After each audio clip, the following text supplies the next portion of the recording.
హాలాహలం భక్షించాడు కదా పరమశివుడు. ఓ రోజున అడిగాడు ప్రమదగణాలు, వరే ఆ రోజున వాళ్ళు ఏదో చిలుకుతున్నాం విషం వచ్చిందని వచ్చారు, తాగేశాను, ఇంకా మళ్ళీ పని అయిపోయింది కదా, ఎవరు రారు. ఆయనకి అందుకే ఈశ్వరుడికి ఓ పేరండి అభిషేకంలో, ప్రథమో దైవ్యోభిషక్ అంటారు అభిషేకం చేసేటప్పుడు. సాధారణంగా మనం డాక్టర్ గారి దగ్గరికి వెళ్ళిన వాళ్ళు టోకెన్ పుచ్చుకుని, ఏమండి మీ టర్న్ 9 గంటలకు వస్తుంది, వచ్చే నెల 15వ తారీఖున మీ టర్న్ వస్తుంది అన్నారు అనుకోండి. ఐవీరావు గారు పుణ్యాత్ముడు ఉన్నారు ఈ ఊళ్ళో, ఆయన దగ్గర టోకెన్ దొరకాలండి. ఓ 20 రోజులు పోయిన తర్వాత ఎప్పుడో టోకెన్ దొరుకుతుంది. ఆ హాస్పిటల్ ఈ హాస్పిటల్ తెల్లవారిన దగ్గర నుంచి వింటారు. టోకెన్ పుచ్చుకున్న ఎవడైనా సరే పక్కన స్టూల్ మీద కూర్చుని, నాకు కడుపు నొప్పిగా ఉందండి, చెవులో పోటుగా ఉందండి, కంట్లో నొప్పిగా ఉందండి, తలకాయ పోటుగా ఉందండి, తిన్నదరగట్లేదండి, అరిగినా కూడా అరగలేదని బెంగ వచ్చేస్తోందండి, ఇలాంటి దిక్కుమాలిన రుగ్మతలు చెప్పేవాడే కానీ సరదాగా వచ్చి ఓ శ్లోకం చెప్పేవాడు లేడయా అని ఐవీరావు గారు అనొచ్చా? అనరు. ఎందుకనరు? ఎవరు చెప్పరు ఆ శ్లోకాలు ఆయన దగ్గర బాధలే చెప్తారు అంతే. అంతే ప్రథమో దైవ్యోభిషకు ఈశ్వరాంశ. ఇన్ని చెప్పి ఎవడైనా టోకెన్ తీసుకుని 15 రోజులు పోయిన తర్వాత వెళ్ళి, డాక్టర్ గారు అలా మీరు అప్పుడు ఎప్పుడో నాకు ప్రిస్క్రిప్షన్ రాశారండి, నా స్పాండిలైటిస్ బాగా తగ్గింది, మీకు కృతజ్ఞత చెప్పుకుందామని టోకెన్ తీసుకుని క్యూలో 2 గంటలు నించున్నానండి అని చెప్పిన వాడు ఉంటాడా? అలా ఉంటే ఐవీరావు గారు ఆశ్చర్యపోతారు. అదేమిటో నాకు థ్యాంక్స్ చెప్పడానికి టోకెన్ ఇచ్చుకుని ఇంకొక గంట రేపు కూర్చున్నాడని. కాబట్టి క్షీరసాగర మథనంలో హాలాహలం వస్తేనే శివుడి దగ్గరికి వస్తారు, తర్వాత ఏం జరిగిందో చెప్పడానికి శివుడి దగ్గరికి రారెవరు. అంతే లోకం యొక్క పోకడ. క్షీరసాగర మథనం చేస్తే లక్ష్మి ఆవిర్భవించినది. లక్ష్మి అనగా ఎవరు? మొన్నటి రోజున మీకు చెప్పాను, కేవల ఐశ్వర్యము కాదు, ఐశ్వర్యం అంటే జ్ఞానము. అంతటా నిండి నిబిడీకృతమై ఈశ్వరుడు ఉన్నాడు అన్న జ్ఞానము లోపల స్థిరపడుట. ఇప్పుడు నువ్వెవరిని ద్వేషిస్తావు? ఒకవేళ ద్వేషిస్తే ఎందుకు ద్వేషిస్తావు? వాళ్ళని సన్మార్గంలో పెట్టడానికి ద్వేషించాలంతే. కాబట్టి ఇప్పుడు ఏమైపోయింది? అందుకే పెద్దలు శాపం ఇస్తుంటారు. అగస్త్యుడు శపించాడు, దుర్వాసో మహర్షి శపించారంటారు. వాళ్ళు ఎందుకు శపిస్తారో తెలుసా అండి? తపస్సు ఎక్కువైపోయి, కోపాలు ఎక్కువైపోయి కాదు, అవతల వాడు భ్రంశమును పొందకుండా శాపానుగ్రహం ఇచ్చి తొందరగా గట్టెక్కిస్తుంటారు. కాబట్టి ఏమైపోతుంటుంది, ఇలా మీరు భగవంతుణ్ణి సేవించడంలో అంతటా ఈశ్వరుడున్నాడు అన్న జ్ఞానము నిలబడుతుంది. ఈ జ్ఞానము నిలబడితే ఏమవుతుంది? ఆ జ్ఞానము వలన మోక్షమును పొందుతారు. ఈ లక్ష్మి దేనికెడుతుంది? అమృతము బయటికి వస్తుంది. ఈ అమృతము మీకు దక్కుతుందని నమ్మకం లేదు. దేవగణాలు అసురగణాలు కలిసి చిలకాలి. ఎందుకని? ఇక్కడే కామం ఉంటుంది, క్రోధం ఉంటుంది, ఇక్కడే భగవద్భక్తి ఉంటుంది. కానీ కామక్రోధములను కూడా మీరు కలుపుకోవాలి. ఎలా కలుపుకోవాలో తెలుసండి? కామము తుచ్చకామము నుంచి ఈశ్వర కామముగా మార్చుకోవాలి. ప్రయత్నపూర్వకంగా భగవత్కథ విందాం, గుళ్ళోకి ఎడదాం, గోపురానికి ఎడదాం, ఓ రూపాయి దానం చేద్దాం. మిమ్మల్ని మీరు నియంత్రించుకోవాలి. క్రోధము, నాకు ఎందుకు ఈ కోపం, కోపం మీద కోపం రావాలి. కాబట్టి ఏమైపోయింది? గట్టెక్కేశారు. ఇదే అమృతమును పొందుట. ఈ అమృతం పొందడానికి రాక్షసులు పరిగెత్తారు, కలహం వచ్చింది. దేవతలు విష్ణువును పట్టుకున్నారు, అమృతం దక్కింది. ఇది క్షీరసాగర మథనము. ఇప్పుడు బయట క్షీరసాగర మథనం, ఇక్కడే క్షీరసాగర మథనం.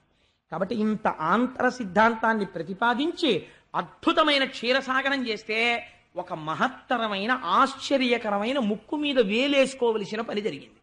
ఏమిటో తెలుసా అండి? అన్నీ బానే ఉన్నాయి. హాలాహలం భక్షించాడు కదా పరమశివుడు. ఓ రోజున అడిగాడు ప్రమదగణాలు, వరే ఆ రోజున వాళ్ళు ఏదో చిలుకుతున్నాం విషం వచ్చిందని వచ్చారు, తాగేశాను, ఇంకా మళ్ళీ పని అయిపోయింది కదా, ఎవరు రారు. ఆయనకి అందుకే ఈశ్వరుడికి ఓ పేరండి అభిషేకంలో, ప్రథమో దైవ్యోభిషక్ అంటారు అభిషేకం చేసేటప్పుడు. సాధారణంగా మనం డాక్టర్ గారి దగ్గరికి వెళ్ళిన వాళ్ళు టోకెన్ పుచ్చుకుని, ఏమండి మీ టర్న్ 9 గంటలకు వస్తుంది, వచ్చే నెల 15వ తారీఖున మీ టర్న్ వస్తుంది అన్నారు అనుకోండి. ఐవీరావు గారు పుణ్యాత్ముడు ఉన్నారు ఈ ఊళ్ళో, ఆయన దగ్గర టోకెన్ దొరకాలండి. ఓ 20 రోజులు పోయిన తర్వాత ఎప్పుడో టోకెన్ దొరుకుతుంది. ఆ హాస్పిటల్ ఈ హాస్పిటల్ తెల్లవారిన దగ్గర నుంచి వింటారు. టోకెన్ పుచ్చుకున్న ఎవడైనా సరే పక్కన స్టూల్ మీద కూర్చుని, నాకు కడుపు నొప్పిగా ఉందండి, చెవులో పోటుగా ఉందండి, కంట్లో నొప్పిగా ఉందండి, తలకాయ పోటుగా ఉందండి, తిన్నదరగట్లేదండి, అరిగినా కూడా అరగలేదని బెంగ వచ్చేస్తోందండి, ఇలాంటి దిక్కుమాలిన రుగ్మతలు చెప్పేవాడే కానీ సరదాగా వచ్చి ఓ శ్లోకం చెప్పేవాడు లేడయా అని ఐవీరావు గారు అనొచ్చా? అనరు. ఎందుకనరు? ఎవరు చెప్పరు ఆ శ్లోకాలు ఆయన దగ్గర బాధలే చెప్తారు అంతే. అంతే ప్రథమో దైవ్యోభిషకు ఈశ్వరాంశ. ఇన్ని చెప్పి ఎవడైనా టోకెన్ తీసుకుని 15 రోజులు పోయిన తర్వాత వెళ్ళి, డాక్టర్ గారు అలా మీరు అప్పుడు ఎప్పుడో నాకు ప్రిస్క్రిప్షన్ రాశారండి, నా స్పాండిలైటిస్ బాగా తగ్గింది, మీకు కృతజ్ఞత చెప్పుకుందామని టోకెన్ తీసుకుని క్యూలో 2 గంటలు నించున్నానండి అని చెప్పిన వాడు ఉంటాడా? అలా ఉంటే ఐవీరావు గారు ఆశ్చర్యపోతారు. అదేమిటో నాకు థ్యాంక్స్ చెప్పడానికి టోకెన్ ఇచ్చుకుని ఇంకొక గంట రేపు కూర్చున్నాడని. కాబట్టి క్షీరసాగర మథనంలో హాలాహలం వస్తేనే శివుడి దగ్గరికి వస్తారు, తర్వాత ఏం జరిగిందో చెప్పడానికి శివుడి దగ్గరికి రారెవరు. అంతే లోకం యొక్క పోకడ. కాబట్టి ఇప్పుడు శివుడు అడిగాడు ప్రమదగణాలను, ఏమైందిరా అసలు క్షీరసాగర మథనం అని. అంటే వాళ్ళు అన్నారు, మీకు ఆశ్చర్యకరమైన విషయం అండి, ఆకరణ మోహిని వచ్చింది, వచ్చి అమృతాన్ని దేవతలకు పంచిపెట్టింది అన్నారు. అంటే ఇప్పుడు ఆయన అన్నాడు మోహిన అన్నాడు. ఎందుకో తెలుసా అండి, ఆయనకు ఒక పెద్ద నమ్మకం, వాళ్ళ ఆవిడంత అందమైంది సృష్టిలో లేదు. నిజమే, ఆవిడే అందగత్తె ప్రపంచంలో. మరి అంత అందగత్తె మా ఆవిడైతే మా ఆవిడ కన్నా అందగత్తెరా మోహిని అన్నాడు. మీ ఆవిడ కన్నా అందగత్తె అని చెప్పడం కుదరదు కానండి, మీ ఆవిడ్ని ఉపాసించే అందం పొందాడండి ఆయన అన్నారు. అది యథార్థం తెలుసా అండి. తాం పద్మినీం శరణమహం ప్రపత్యే, ఈం బీజాక్షరోపాసన చేశారు శ్రీమన్నారాయణుడు. అందుకని మోహిని అయినారు. అందుకే శివ శివా, రుద్ర రుద్రాణి, శంభు శాంభవి, భవ భవాని భార్యాభర్తల పేర్లు. నారాయణ నారాయణి భార్యాభర్తలు కారు, అన్నా చెల్లెళ్ళు. నారాయణుడు ఎలా ఉంటాడో నారాయణి అలా ఉంటుంది. అందుకని అచ్చు మీ ఆవిళ్ళలాగే ఉన్నాడండి మీ బావమరిది. ఒరే ఇదేదో చాలా తమాషాగా ఉందిరా, మా బావమరిది అచ్చు మా ఆవిళ్ళ అయ్యాడా, ఓసారి చూడాలనుంది పదండి అయితే అన్నాడు. కైలాసగిరి మీద ఖండెందు భూషణుడొకనాడు కొలువు ననున్న వేళ, అంగనయై విష్ణుడసురుల వంచించి సురలకు అమృతంబు సురలిడుట, విని తేవియును తాను వృషభేంద్రగమనుడై కడువెట్క భూత సంఘములు కొలువ, మధుసూదనుండున్న మందిరంబున కేగి పురుషోత్తముని చేత పూజ బలసి, తాను కూర్చుండి పూజించదనుజవైరి కుశలమేమీ కుమాకును కుశలమనుచు, మధుర భాషలు హరిమీద మైత్రి నెరపై హరుడు పద్మాక్ష చూచి ఇట్లనియ ప్రీతి. పరమశివుడు గబగబా ఒరే చూసొద్దాం అయితే పదండి రా అన్నాడు. ప్రమదగణాన్ని తీసుకున్నాడు, పార్వతీదేవిని తీసుకున్నాడు, వైకుంఠానికి వెళ్ళాడు. వైకుంఠానికి వెళ్ళగానే గబగబా శ్రీ మహావిష్ణువు బయటకు వచ్చారు. రండి బావగారు అన్నారు, తీసుకెళ్లారు, కూర్చోపెట్టారు. శంకరుడికి పాదాభివందనం చేశాడు, పూజ చేశాడు, కూర్చోబెట్టాడు. కూర్చోబెట్టి మీరు బాగున్నారా అంటే మీరు బాగున్నారా అని ముందు కుశల ప్రశ్నలు అడిగారు. అన్ని అడిగిన తర్వాత చాలా సంతోషించారు. శంకరుడు అన్నాడు శ్రీ మహావిష్ణువుతోటి, వాళ్ళ మర్యాదలు అలా ఉంటాయి, మధ్యలో కొడుకునే వాళ్ళు కొడుకుంటారు కానీ, భావించి కొందరు బ్రహ్మంబు నీవని తలపోసి కొందరు ధర్మమనియు, చర్చించి కొందరు సరదీశ్వరుడని సరవి కొందరు శక్తి సహితుడనియు, చింతించి కొందరు చిరతరుండవ్యయుడాత్మతంత్రుడు పరుండధికుడనియు, దొడరి యూహింతురు తుది నద్వయద్వయ సదసద్విశిష్ట సంశ్రయుడవీవు, తలపనొక్కంత వస్తు భేదంబు గలదే, కంకణాదులు పసిడి యొక్కటియు కాదే, కడలు పెక్కైన వర్ధి యొక్కటియు కాదే, భేదమందును విను వికల్పింపవలదు. అయ్యా కొంతమంది నువ్వే శక్తి స్వరూపం అంటారు, కొంతమంది నువ్వు శివుడు అంటారు, కొంతమంది విష్ణు అంటారు, కొందరు పరబ్రహ్మం అంటారు, కొందరు స్థితికారుడు అంటారు, కొంతమంది నారాయణుడు అంటారు. నేనంటున్నాను మహానారాయణ, సముద్రంలో ఎన్ని బుడగలు పట్టినా ఒక సముద్రమే అయినట్టు, ఎన్ని బుడగలు పుట్టినా అవి సముద్రమే కదండి. సముద్రం కన్నా భిన్నత్వం ఉందా బుడగలకి? ఎన్ని ఆభరణాలుగా కనపడినాది బంగారమే అయినట్టు, ఎంత జగత్తుగా కనపడినా ఉన్నది విష్ణువే అని నేను అంటున్నానయ్యా అన్నారు. అంటే శ్రీ మహావిష్ణువు నవ్వారు. మీరు తప్ప ఎవరు చెప్పగలరండి ఇటువంటి సత్యం అన్నారు మహాజ్ఞాని శంకరుడు. అంటే అన్న తర్వాత శంకరుడు అన్నాడు, ఏమయ్యో నేను విచిత్రం విన్నాను, నువ్వేమిటో అచ్చు మా ఆవిడ కన్నా అందంగా మోహిని వేషం కట్టి సురాసురులకు పంచిపెట్టావుట కదా, ఏది ఓసారి చూడాలనుంది, అలా కనపడదు అన్నారు. శ్రీమన్నారాయణుడు చాలా చిత్రమైన మాట అన్నారు. ఆయన అన్నారు, ఏమండోయ్ మనసులో ఏదైనా కోరుకుంటే తీర్చేసుకోవడం మంచిది, చాలా మంచి మాట అడిగారు, నన్ను అలా చూడాలనుకుంటున్నారు కదా, తప్పకుండా కనపడతాను లేండి, కానీ ఉండండి ఒక్క నిమిషం చూపిస్తాను, కంగారు పడకండి, అలా వెంటనే వచ్చేస్తే బాగుండదు కదా అన్నారు. ఏదో మాట్లాడుకుంటున్నారు, అంత ధనం అయిపోయారు. ఏంటి ఎటు వెళ్ళిపోయాడు, ఇలా మాట్లాడుతూ మళ్ళీ ఎవరైనా పిలిచారా ఏమిటి, అల్లర్లకు వెళ్ళిపోతుంటాడు కదా ఆయన గరుత్మంతుడు నీకు రక్షించడానికి అని ఒకసారి అటు ఇటు చూద్దామని అలా చూస్తున్నారు. చూస్తుంటే ఒక ఉద్యానం, ఈ ఒక విషయం గమనించాలి, పక్కన పార్వతీదేవి ప్రమదగణాలు కూర్చునున్నాయి. కూర్చునుండగా పార్వతీదేవి చూస్తోంది, ప్రమదగణాలు చూస్తున్నారు. చూస్తుండగా శంకరుడు పెరట్లోకి చూశాడు, ఉద్యానవనంలోకి. ఒక అందమైనటువంటి 16 ఏళ్ల పడుచు ఆ అమ్మాయి ఒక పూల బంతి పట్టుకుని ఇలా బుగ్గల మీద పెట్టుకుని, ఇలా గుండెల మీద పెట్టుకుని, ఆ బంతి పైకేసి పట్టుకుని తనకి తానే పందాలొడ్డుకుని అలా ఎగరేసి పరిగెత్తుకుంటూ వెళ్ళి దాన్ని పట్టుకుని కింద పడి మీద పడి దాన్ని ఇలా బంతులు మన వాళ్ళు ఇలా ఆడుతుంటారు, 1 2 3 4 5 అని 100 వరకు లెక్కెట్టి బంతి ఆట ఆడుకుంటుంటే ఆ పిల్లని చూసి ఎంత బాగుందిరా ఈ పిల్ల అని మోహపడిపోయాడు పరమశివుడు. మీరు కథ వినండి అంతే, తొందరపడి నిర్ణయాలు తీసుకుని తీర్పులు చెప్పేయకండి అని గబగబా పిల్ల దగ్గరికి వెళ్ళాడు. ఆ పిల్ల దగ్గరికి వెళ్తే ఈ పిల్ల ఈయన వంక ఇలా చూసి ఏమి చూడనట్టుగా ఇలా బంతి కోసం ఆడుకుంటున్నట్టు వెళ్ళిపోతుంది. ఈయన కూడా ఓ పిల్ల అంటూ ఆయన ఆవిడ వెంట ఈయన పడ్డాడు. అలా పిల్ల వెంట పడ్డాడు, వెళ్ళిపోతున్నాడు. వాలుగంటి వాడి వాలారు చూపుల శూలి ధైర్యమెల్ల కోల్పోయి తరలి ఎరుకలేక మరచ గుణంబుల ఆలిమరచ నిజగణాలిమరచే. అక్కడ భార్య ఉందన్న సంగతి మర్చిపోయాడు, ప్రమదగణాలున్నాయన్న సంగతి మర్చిపోయాడు. మన్మధుణ్ణి గెలిచినటువంటి కామారి అయినటువంటి శంకరుడు ఈ పిల్ల వెంట పడ్డాడు. ఎంత బాగుందో ఈ పిల్లని చెప్పి ఆ పిల్ల వెంట పడ్డాడు. అంటే పోతన గారు అన్నారు, చూసావా శంకరుడు మన్మధుణ్ణి గెలిచినవాడు ఆడపిల్ల వెంట పరిగెడుతున్నాడు. ఇవాళ కాము గెలవవచ్చు, కాలారి కావచ్చు, మృత్యుజయము కలిగి మెరయవచ్చు, ఆడవారి చూపు టంపరగెలు వంగవశము కాదు త్రిపుర వైరికైన. ఇంకా నేను దానికి ఏం వ్యాఖ్యానం చెప్పక్కర్లేదు, మీకు అర్థమైపోయింది. అందుకని చూశావా శంకరుడు అంతటి వాడు స్త్రీ చూపులకి వశుడైపోయాడు, అయిపోయి వెంట పరిగెడుతున్నాడు అన్నారు. ఇలా పరిగెడుతూ నిర్మరావామోఘ వీర్యంబు నెల మీద పడిన చోటెల్ల వెండియు పైడియ్యే ధరణి వీర్యంబు పడదన్ను తానిరింగి దేవమాయాజడత్తంబు తెలిసిహరుడు. ఆ పిల్ల వెంట పరిగెత్తడంలో కొండలు దాటిపోయాడు, కోనలు దాటిపోయాడు, పరిగెత్తుకుంటూ వెళ్ళిపోతున్నాడు. దొరికినట్టు దొరుకుతోంది, దొరకట్లేదు. ఆ పిల్ల వెంట పరిగెత్తడంలో శంకరుడి యొక్క వీర్యము స్ఖలనమై భూమి మీద పడితే అది బంగారు వెండి రూపులు దాల్చింది. ఉత్తర క్షణము ఆయన జ్ఞానమును పొందినవాడై వెనక్కి తిరిగి గంభీరంగా నడుస్తూ పార్వతీదేవి దగ్గరికి వచ్చేసాడు. మీరు చాలా జాగ్రత్తగా వినాలి. పార్వతీదేవి ఒక్క మాట అనలేదు, ఏమయ్యా బుద్ధి ఉంది అది అనలేదు. ప్రమదగణాలు మేస్టర్ ఏమిటండి పనులు అనలేదు. వాళ్ళందరూ వృషభవాహనం ఎక్కి బయలుదేరడానికి సిద్ధపడుతుంటే శ్రీమన్నారాయణుడు వచ్చాడు. వచ్చి ఏమిటో వెంటపడ్డాం అనలేదు. ఏమన్నాడో తెలుసా అండి?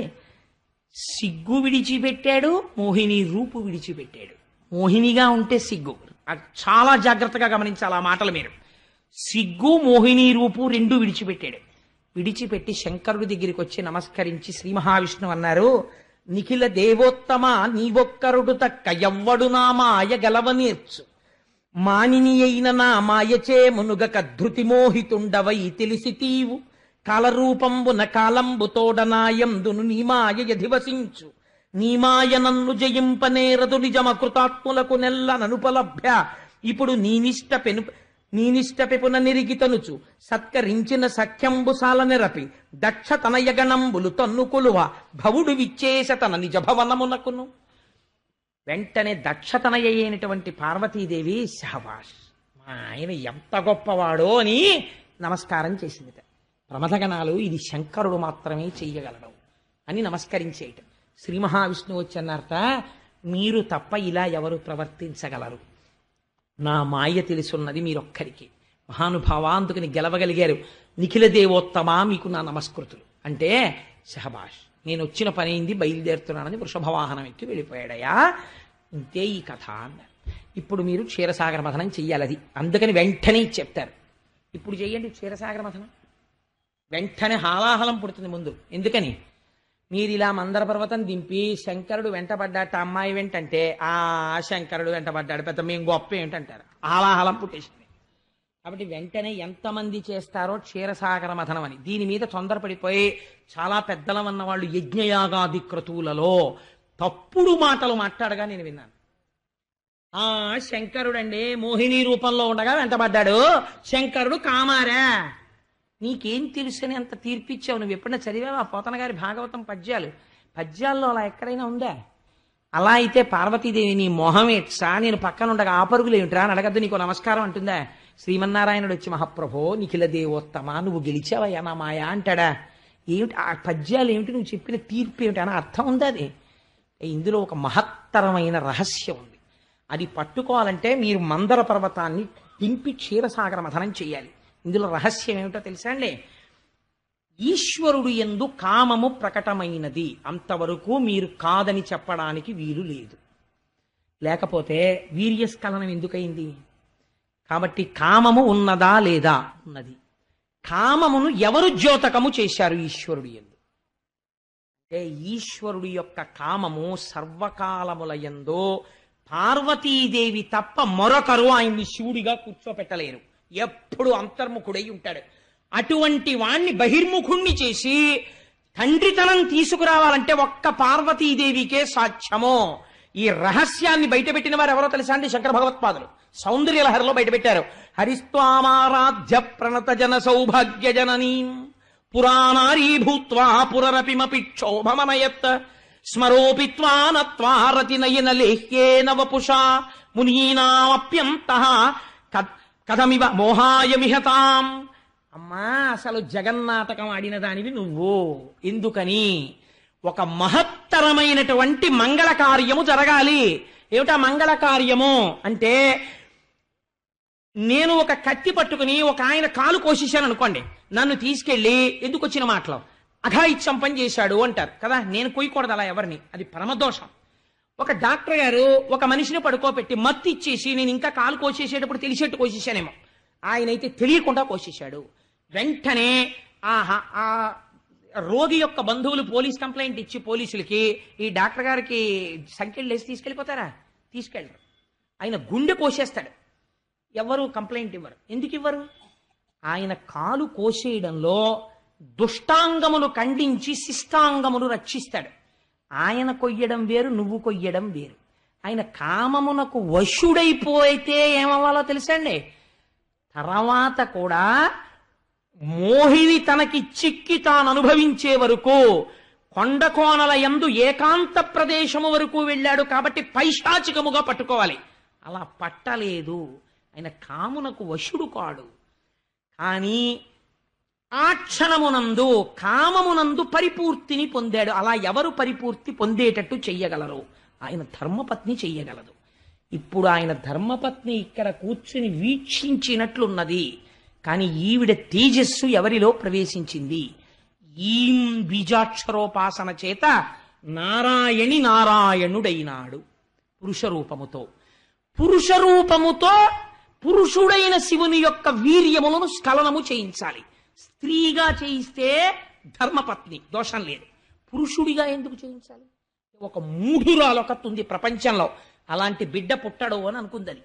అనుకుని శివకేశవులకు బిడ్డలు పుడితే ఆయన చేతిలోనే చస్తాను అని వరమడిగింది. మరణం పొందడానికి కావలసినటువంటి అయ్యప్ప శాస్త్ర జన్మించినారు. కేశాది పాదాది పర్యంత శ్లోకములు అని శంకర భగవత్పాదులు పరమశివుడి మీద చేశారు. అందులో పరమశివుడికి 3 కుమారులని నిర్ణయించారు. ఒకరు వినాయకుడు, ఒకరు సుబ్రహ్మణ్యుడు, ఒకరు అయ్యప్ప. 3 కొడుకులు. తల్లి ఎవరు? శ్రీమన్నారాయణ. అలా ఎలా కుదురుతుంది? అక్కడే కూర్చుని ఆవిడ తన తేజస్సు నారాయణుణ్ణి నారాయణిగా మార్చి ఈం బీజాక్షరోపాసన చేత పరిపూర్ణమైనటువంటి కామతృప్తిని ఈశ్వరుని యందు కల్పించినది. ఇది జగత్ కళ్యాణం కోసం ఆయనకి కూడా తెలుసు. అందుకని జగత్ కళ్యాణ కారకము కావడానికి కావలసినంత ఫలితము జరిగే వరకు మాత్రమే వెంటపడతాడు తప్ప ఆ తర్వాత ఈ మోహిని రూపమే బాగుంది, పార్వతీదేవికి నోటీస్ ఇస్తాను, డైవర్స్ నోటీస్ అనడం, ఇది శంకరుడి యొక్క స్థితి. ఇది నీకు తెలుసా? ఇది నీకు తెలిస్తే అయ్యప్ప స్వామి జననముంది మహిషిని సంహరించి మనని కాపాడి ఇలా పట్టుకు కూర్చుని యోగ పట్టం కట్టుకుని ఇలా కూర్చుంటారు. ఇలా కాళ్ళు పొరపాట్న కిందకొస్తాయేమో అని యోగ సిద్ధి పోకుండా ఉండడానికి పట్టం కట్టుకుని ఇలాగే కూర్చుని ఇలా పట్టుకుని ఉంటారు. ఇలా పట్టుకుని ఉంటే ఏమిటో తెలుసా అండి? మహిషి అంటే అజ్ఞానం.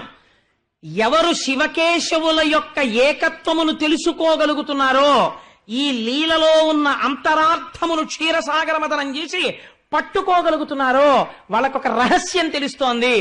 ఆ కామము తుచ్చకామము కాదు. డాక్టర్ గారు కాలాపరేషన్ చేసినట్టు, శరీరాన్ని బతికించి కాలొకటే తీసినట్టు, లోకమునంతటిని రక్షించడానికి కామమును తన యందు అంగీకరించినాడు. ఈ కామము లోకరక్షణము కొరక, ఈ కోమము తుచ్చకామమై ఒక స్త్రీ వెంట పడడానిక? ఈ లోకరక్షణము కోసమనే బయలుదేరి వైకుంఠానికి వచ్చాడు.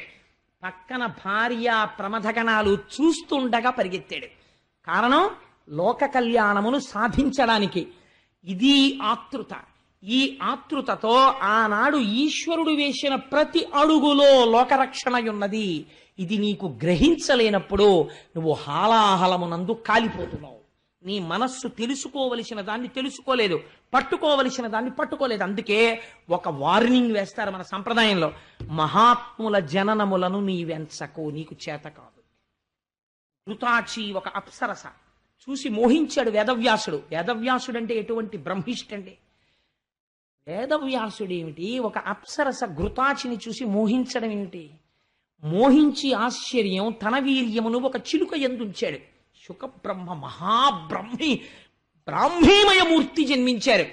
నిజంగా శంకరుడే కనుక విర్రికామముతో పరిగెత్తినది యథార్థమైతే, నిజంగా నారాయణుడు కనుక కేవలము తన అంగాంగ ప్రదర్శనం చేసేటటువంటి తుచ్చమైనటువంటి సౌందర్యాన్ని ప్రకటనము చేసినట్టయితే, వారిద్దరి తేజస్సుల వలన పుట్టిన భూతము కోట్ల మహిషుల కన్నా ప్రమాదకరమై లోకాన్ని నాశనం చెయ్యాలి. వాళ్ళిద్దరి యందు ఎంత పవిత్ర భావన ఉన్నదో మనని రక్షించడానికి తల్లిదండ్రులై నిలబడ్డారు. అలా నిలబడితే పుట్టినవారు అయ్యప్ప స్వామి. ఇది తెలియడం జ్ఞానం. లోకరక్షకుడిగా అంగీకరించి మీరు భక్తితో ఇలా నమస్కరిస్తే, అందుకే ఇందరు బిడ్డల్ని తన కాళ్ళ దగ్గర పెట్టుకుని భాగవతం వినిపించి అలా కూర్చుని ఇలా ముద్ర పట్టి జ్ఞానబోధ చేయించి తనే ఊరి మధ్యలోకి వచ్చి కూర్చుని నా పిల్లలందరూ వింటున్నారని పొంగిపోతూ మనందరం ఎంత మర్యాదో చూడండి ఆయనకి. ఎప్పుడైనా నేను అలివి మీరిపోయి ప్రసాదాలు ఇస్తూ ఉండగా లేకపోతే ఉపన్యాసం అవుతూ ఉండగా 9 దాటుతుంది. ఒక్కొక్కసారి 9 దాటితే 9 అయిపోయింది నేను పడుకుంటాను నోర్మై అన్నారు అనుకోండి, నేను ఆపేయాలి. కానీ ఆయన అలా అనరు. 9 అయిపోయినా సరే పిల్లలు మంచి విషయాలు నేర్చుకుంటున్నారు, వాళ్ళు ఎంత ఓర్పో చూడండి, కూర్చుని వింటున్నారు, నేను ఇప్పుడు ఏం పడుకోక్కర్లేదు పర్వాలేదు అని కూర్చుంటారు. అలాగే ఎప్పుడు పొద్దున్న నుంచి ఇలాగే కూర్చుని అందరూ వెళ్ళిపోయిన తర్వాత నేను ఇక్కడికి దిగిన తర్వాత ఆ అయ్యప్ప స్వామి కన్నా నేను గొప్పవాడిని అయిపోయినట్టు అందరూ నాకు దండాలు ఇట్టాక మంచి అహంకారంతో అవన్నీ పుచ్చుకుని అప్పుడు నేను పైకెక్కుతాను. పైకెక్కి అప్పుడు వెళ్ళి నిలబడ్డాక అప్పుడు హరివరాసనం అని అప్పుడు ఏకాంత సేవ పుచ్చుకుంటారు. ఏమి ఆత్మీయత నా తండ్రిది, ఏమి వాత్సల్యం, ఏమి జ్ఞానబోధ. ఇలా జ్ఞానముద్ర పట్టడంలో పైశాచిక కామం అయితే ఇటువంటి మహాపురుషోదయం ఎందుకైంది, మహిషి సంహారం ఎందుకైందండి? దాన్ని బట్టైనా తెలుసుకోవాలి. చేతకాని తీర్పులు చెప్పడం మానేయాలి. అవతార ప్రయోజనాలు తెలుసుకోవాలి. దానికి క్షీరసాగర మథనం చేయగలగాలి. పెద్దల ద్వారా విషయాన్ని పట్టుకోగలగాలి. అది చేత కాకుండా ధూర్తతనంతో తనకే తెలుసన్నట్టు తప్పుడు పని తాను చేస్తూ శంకరుణ్ణి ఆదర్శం, నాకు నారాయణుడి ఆదర్శం అనకూడదు. వాళ్ళిద్దరూ పురుష స్త్రీ రూపములతో సంగమించి లోక కళ్యాణం చేశారు. నువ్వు చేయి, నేను చూస్తాను. ఎందుకు వచ్చిన చేతకాని మాటలు? కాబట్టి ఇక్కడ క్షీరసాగర మథనము చెయ్యగలిగితే నీకు అమృతమైనటువంటి అయ్యప్ప స్వామి అమృత ఫలంగా దొరికేస్తున్నారు నీకు. ఇవాళ నువ్వు అయ్యప్ప స్వామి దర్శనం చేయకుండా వెళ్ళిపోతే క్షీరసాగర మథనంలో అమృతం అక్కర్లేదని వెళ్ళిపోయినట్టే. కాబట్టి ఇవాళ సభ అయిపోయాక మనందరం ఏం చేయాలి? తప్పకుండా ఇంతమందిని అయ్యప్ప స్వామి దర్శనం చెయ్యాలి. ఎవరు చేశారో వాళ్ళు అమృతం తాగారు, ఎవరు చేయలేదో నేను పూర్తి చేయను. రేపటి రోజున విరాట్ రూపం శ్రీ మహావిష్ణువు వామనమూర్తిగా వస్తారు. నిజంగా సౌందర్యం చూడాలి. ఇలా అడగడం చేత కానివాడు, ఇలా పెట్టడం మాత్రమే తెలుసున్నవాడు ఇలా అడగడానికి వస్తాడు. ఏమి వామనమూర్తో, ఏమి కవితా సౌరభమో పోతన గారు విజృంభించేస్తారు. నిజంగా అలా ఉంటుంది ఆ వామనావతార ఘట్టం. ఇళ్లల్లో ఏవైనా క్రతువులు సరిగ్గా జరిగి ఉండకపోతే వామనావతార ఘట్టాన్ని వింటే సక్రమంగా పూర్తి చేసిన ఫలితాన్ని ఇచ్చేస్తారు. అంత గొప్పది వామనావతార విశేషం. రేపటి రోజున మనం వామనావతారం గురించి చెప్పుకుందాం. శ్రీ ముద్రాంకిత గోవింద గోవింద హరి గోవింద గోకుల నందన గోవింద ధరణీనాయక గోవింద గోవింద హరి గోవింద గోకుల నందన గోవింద దినకర తేజ గోవింద గోవింద హరి గోవింద గోకుల నందన గోవింద పద్మావతి ప్రియ గోవింద గోవింద హరి గోవింద గోకుల నందన గోవింద ప్రసన్నమూర్తి గోవింద గోవింద హరి గోవింద గోకుల నందన గోవింద శంఖ చక్రధర గోవింద గోవింద హరి గోవింద గోకుల నందన గోవింద లక్ష్మీవల్లభ గోవింద గోవింద హరి గోవింద గోకుల నందన గోవింద సహస్రనామ గోవింద గోవింద హరి గోవింద గోకుల నందన గోవింద వారధి బంధన గోవింద గోవింద హరి గోవింద గోకుల నందన గోవింద వెంకటరమణ గోవింద గోవింద హరి గోవింద గోకుల నందన గోవింద నందనందన గోవింద గోవింద హరి గోవింద